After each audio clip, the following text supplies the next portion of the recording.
കമിതാക്കള യുവാവും യുവതിയും ലോഡ്ജിൽ ജീവനൊടുക്കിയ നിലയിൽ മരിച്ചത് 28കാരനും 31കാരിയും.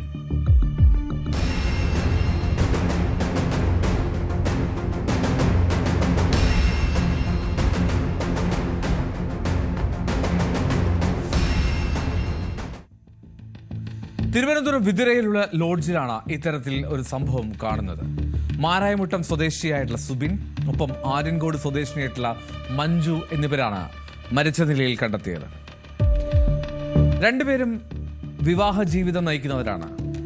പക്ഷെ ഇവർ തമ്മിൽ അടുപ്പത്തിലായിരുന്നു. ഇരുവരുടെയും ബന്ധം അവരവരുടെ വീടുകളിൽ അറിഞ്ഞതിനെ തുടർന്നുണ്ടായ പ്രശ്നങ്ങളുടെ പേരിൽ ജീവനൊടുക്കി എന്നാണ് പോലീസിന്റെ നിഗമനം. ലോഡ്ജ് മുറിയിലെ ജനാല കമ്പിയിൽ ഒരു ബെഡ്ഷീറ്റിൽ കുടുങ്ങിയ നിലയിലാണ് രണ്ടുപേരുടെയും മൃതദേഹങ്ങൾ.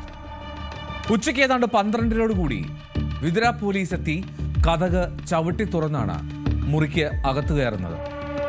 ചൊവ്വാഴ്ച രാവിലെ എത്തിയതാണ് ഇരുവരും ലോഡ്ജിൽ. ഏതാണ്ട് 11 മണിയോടുകൂടി ലോഡ്ജിൽ മുറിയെടുത്തു. അതിനുശേഷം ഇവരെ പുറത്തേക്ക് കണ്ടിരുന്നില്ല എന്നാണ് ആ ലോഡ്ജിലെ ജീവനക്കാർ പറയുന്നത്.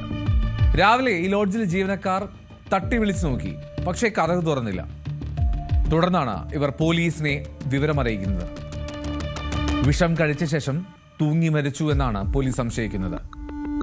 ജ്യൂസ് ഒപ്പം വിഷത്തിന്റെ കുപ്പിയൊക്കെ ആ മുറിയിൽ നിന്ന് കണ്ടെടുത്തിട്ടുണ്ട്.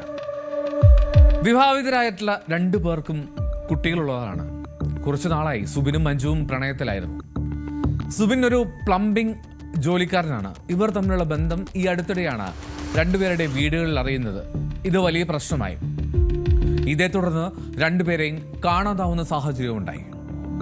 സുബിനെ കാണാതായതിന് മാരായമുട്ടത്തും മഞ്ജു എന്ന ഈ പെൺകുട്ടിയെ കാണാതായതിന് ആര്യൻകോടും പോലീസ് പ്രത്യേകം കേസെടുത്തിരുന്നു.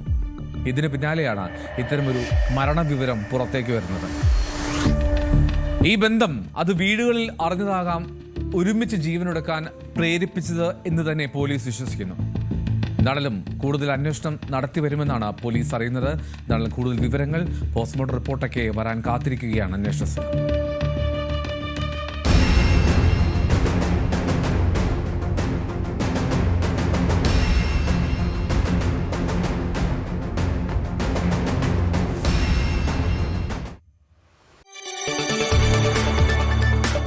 കൂടുതൽ വാർത്തകൾക്ക് News 18 Keralam YouTube channel subscribe ചെയ്യുക.